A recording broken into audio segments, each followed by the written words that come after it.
The Telltale Heart by Edgar Allan Poe. True, nervous. Very, very dreadfully nervous. I had been, and am. But why will you say that I am mad? The disease had sharpened my senses. Not destroyed. Not dulled them. Above all was the sense of hearing acute. I heard all things in the heaven and in the earth. I heard many things in hell. How then am I mad? Hearken, and observe how healthily, how calmly I can tell you the whole story. It is impossible to say how first the idea entered my brain, but once conceived it haunted me day and night. Object there was none. Passion there was none. I loved the old man. He had never wronged me. He had never given me insult. For his gold I had no desire. I think it was his eye. Yes, it was this. He had the eye of a vulture. A pale blue eye with a film over it. Whenever it fell upon me, my blood ran cold, and so by degrees, very gradually, I made up my mind to take the life of the old man, and thus rid myself of the eye forever. Now this is the point. You fancy me mad. Madmen know nothing. But you should have seen me. You should have seen how wisely I proceeded. With what caution. With what foresight. With what dissimulation I went to work. I was never kinder to the old man than during the whole week before I killed him. And every night, about midnight, I turned the latch of his door and opened it. Oh, so gently. And then, when I had made an opening sufficient for my head, I put in a dark lantern, all closed, that no light shone out, and then I thrust in my head. Oh, you would have laughed to see how cunningly I thrust it in. I moved it slowly, very, very slowly, so that I might not disturb the old man's sleep.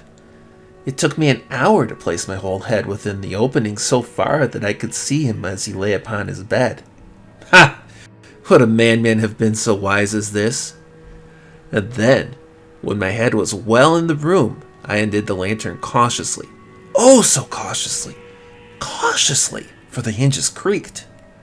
I undid it just so much that a single thin ray fell upon the vulture eye. And this I did for 7 long nights, every night just at midnight, but I found the eye always closed, and so it was impossible to do the work, for it was not the old man who vexed me, but his evil eye. And every morning, when the day broke, I went boldly into the chamber and spoke courageously to him, calling him by name in a hearty tone, and inquiring how he has passed the night. So you see, he would have been a very profound old man indeed to suspect that every night, just at 12, I looked in upon him while he slept. Upon the 8th night, I was more than usually cautious in opening the door. A watch's minute hand moves more quickly than did mine. Never before that night had I felt the extent of my own powers, of my sagacity. I could scarcely contain my feelings of triumph. To think that there I was, opening the door, little by little, and he not even to dream of my secret deeds or thoughts. I fairly chuckled at the idea, and perhaps he heard me, for I moved in the bed suddenly as if startled. Now you may think that I drew back, but no. His room was as black as pitch with the thick darkness, for the shutters were close fastened through fear of robbers, and so I knew that he could not see the opening of the door, and I kept pushing it on steadily. I had my head in and was about to open the lantern when my thumb slipped upon the tin fastening, and the old man sprang up in bed, crying out, "Who's there?" I kept quite still and said nothing. For a whole hour I did not move a muscle, and in the meantime I did not hear him lie down. He was still sitting up in the bed listening, just as I have done night after night, hearkening to the death watches in the wall. Presently I heard a slight groan, and I knew it was the groan of mortal terror. It was not a groan of pain or of grief. Oh no! It was the low stifled sound that arises from the bottom of the soul when overcharged with awe. I knew the sound well. Many a night, just at midnight when all the world slept, it has welled up from my own bosom, deepening with its dreadful echo the terrors that distracted me. I say I knew it well. I knew what the old man felt and pitied him, although I chuckled at heart. I knew that he had been lying awake ever since the first slight noise when he had turned in the bed. His fears had been ever since growing upon him. He had been trying to fancy them causeless, but could not. He had been saying to himself, "It is nothing but the wind in the chimney. It is only a mouse crossing the floor." Or, "It is merely a cricket which has made a single chirp." Yes, he had been trying to comfort himself with these suppositions, but he found all in vain. All in vain because death, in approaching him, had stalked with his black shadow before him and enveloped the victim. And it was the mournful influence of the unperceived shadow that caused him to feel, although I never saw nor heard, to feel the presence of my head within the room. When I had waited a long time, very patiently without hearing him lie down, I resolved to open a little, very, very little crevice in the lantern. So I opened it. You cannot imagine how stealthily, until at length a simple dim ray, like the thread of a spider, shot out from the crevice and fell full upon the vulture eye. It was open, wide open, and I was furious as I gazed upon it. I saw it with perfect distinctness, all a dull blue, with a hideous veil over it that chilled the very marrow of my bones. But I could see nothing else of the old man's face or person, for I had directed the ray as if by instinct precisely upon the damned spot. And have I not told you that what you mistake for madness is but over-acuteness of the sense? Now I say, there came to my ears a low, dull, quick sound, such as a watch makes when enveloped in cotton. I knew that sound well, too. It was the beating of the old man's heart. It increased my fury as the beating of a drum stimulates the soldier into courage. But even yet I refrained and kept still. I scarcely breathed. I held the lantern motionless. I tried how steadily I could maintain the ray upon the eye. Meantime, the hellish tattoo of the heart increased. It grew quicker and quicker, and louder every instant. The old man's terror must have been extreme. It grew louder. I say louder every moment. Do you mark me well? I have told you that I am nervous. So I am.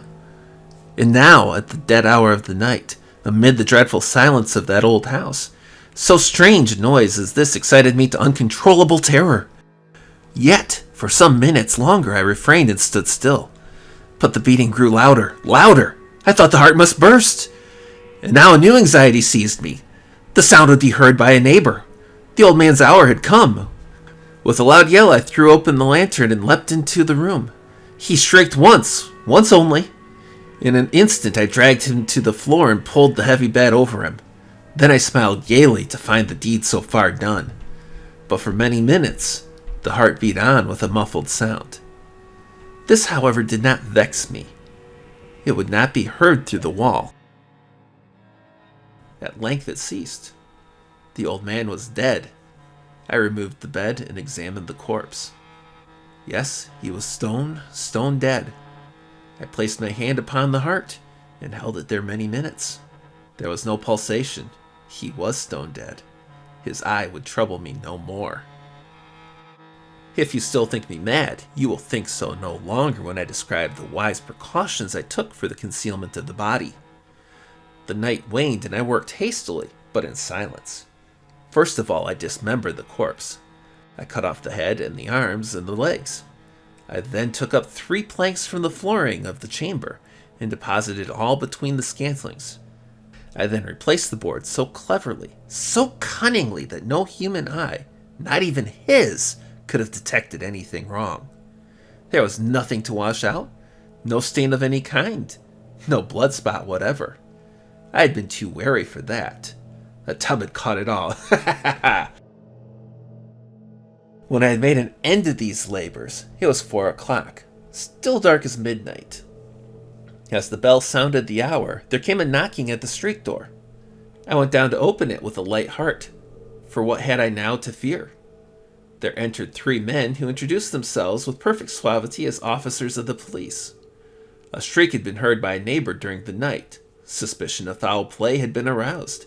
Information had been lodged at the police officer, and they, the officers, had been deputed to search the premises. I smiled. For what had I to fear? I bade the gentleman welcome. The shriek, I said, was my own in a dream. The old man I mentioned was absent in the country. I took my visitors all over the house. I bade them search well. I led them at length to his chamber. I showed them his treasures, secure, undisturbed. In the enthusiasm of my confidence, I brought chairs into the room and desired them here to rest from their fatigues, while I myself, in the wild audacity of my perfect triumph, placed my own seat upon the very spot beneath which reposed the corpse of the victim. The officers were satisfied. My manner had convinced them. I was singularly at ease. They sat, and while I answered cheerily, they chatted of familiar things. But ere long, I felt myself getting pale and wished them gone. My head ached, and I fancied a ringing in my ears, but still they sat and chatted. The ringing became more distinct. It continued and became more distinct. I talked more freely to get rid of the feeling, but it continued and gained definiteness, until, at length, I found that the noise was not within my ears. No doubt I now grew very pale, but I talked more fluently and with a heightened voice. Yet the sound increased, and what could I do? It was a low, dull, quick sound, much such a sound as a watch makes when enveloped in cotton. I gasped for breath, and yet the officers heard it not. I talked more quickly, more vehemently, but the noise steadily increased. I rose and argued about trifles in a high key and with violent gesticulations, but the noise steadily increased. Why would they not be gone? I paced the floor to and fro with heavy strides, as if excited to fury by the observations of the men, but the noise steadily increased. Oh God, what could I do? I foamed, I raved, I swore. I swung the chair upon which I had been sitting and grated it upon the boards, but the noise arose over all and continually increased. It grew louder, louder, louder, and still the men chatted pleasantly and smiled. Was it possible they heard not? Almighty God, no! No, they heard! They suspected! They knew! They were making a mockery of my horror. This I thought, and this I think. But anything was better than this agony. Anything was more tolerable than this derision. I could bear those hypocritical smiles no longer. I felt that I must scream or die. And now, again! Hark! Louder! Louder! Louder! Louder! Villains! I shrieked. Dissemble no more! I admit the deed! Tear up the planks! Here! Here! It is the beating of his hideous heart! Thanks to my viewers. I'm sorry that this has been so delayed. Hopefully, I will get a little better about scheduling consistency. I hope you enjoyed this recording. I've always enjoyed Edgar Allan Poe. He's a classic, and Telltale Heart is a favorite of mine. If you did like it, go ahead and throw a like my way, share it out with your friends. If you didn't, hey, send it to people you don't like, let them try and decide which group they're in. But seriously, if you did enjoy it, give it a like. Feel free to share it out. YouTube kind of sucks at YouTube, so it doesn't promote the smaller creators, or, such as myself, the minuscule creators. And I will see you with my next narration, which will hopefully not be nearly so long delayed.